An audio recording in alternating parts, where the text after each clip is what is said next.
Parte 1. Seleção natural.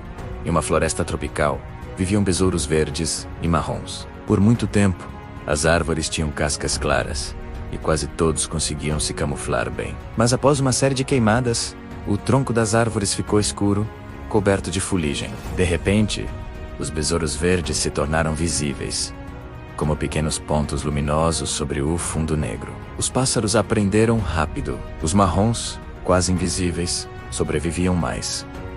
Ano após ano, os verdes diminuíram. Não porque quisessem mudar, não porque precisassem se esforçar, mas porque quem sobrevivia deixava mais descendentes. Décadas depois, a floresta parecia habitada apenas por besouros marrons. Seleção natural ocorre quando o ambiente favorece certas características já existentes na população. Indivíduos com essas características sobrevivem e se reproduzem mais, alterando a frequência dos genes ao longo do tempo. Parte 2. A deriva genética. Num continente, havia milhares de lagartixas verdes e algumas poucas azuis. As azuis não eram mais fortes, nem mais rápidas, e também não eram mais visíveis para predadores.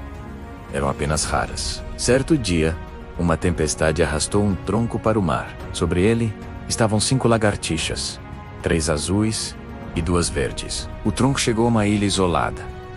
Ali não havia predadores, não havia vantagem para nenhuma cor, mas como a maioria dos fundadores era azul, muitos descendentes também eram. Gerações depois, a ilha era quase inteiramente azul. Não porque azul fosse melhor, mas porque o começo foi pequeno e o acaso decidiu. Deriva genética é a mudança aleatória nas frequências gênicas, especialmente forte em populações pequenas. Quando poucos indivíduos fundam uma nova população, a amostra pode não representar a população original. Isso é chamado efeito fundador. Aqui, a evolução aconteceu por probabilidade, não por adaptação. Parte 3. Mutação. Em uma planície fria, viviam roedores de pelagem curta. Certo inverno, nasceu um filhote diferente. Seu pelo era ligeiramente mais espesso. Nada dramático, apenas uma pequena alteração no DNA. Um erro microscópico durante a replicação celular. Durante anos, isso não fez diferença, até que veio o inverno mais rigoroso em décadas. A temperatura despencou. Muitos roedores não resistiram, mas aqueles com pelagem mais espessa sobreviveram em maior número. E o erro se espalhou pela população. Mutação é uma alteração no material genético. Ela cria novas variações. Sem mutação, não há matéria-prima para a evolução. Ela não surge porque é necessária. Ela simplesmente acontece. Parte 4.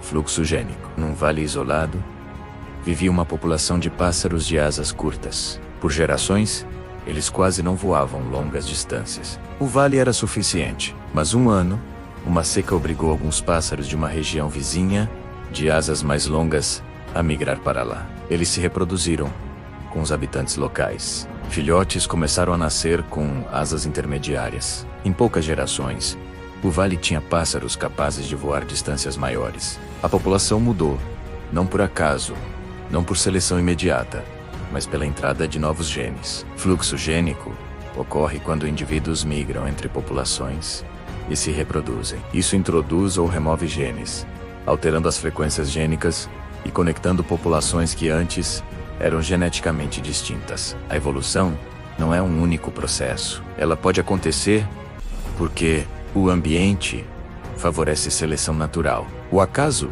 interfere deriva genética. O DNA muda a mutação. Populações se misturam fluxo gênico. 4 mecanismos diferentes. Um mesmo resultado. Populações se transformam ao longo do tempo,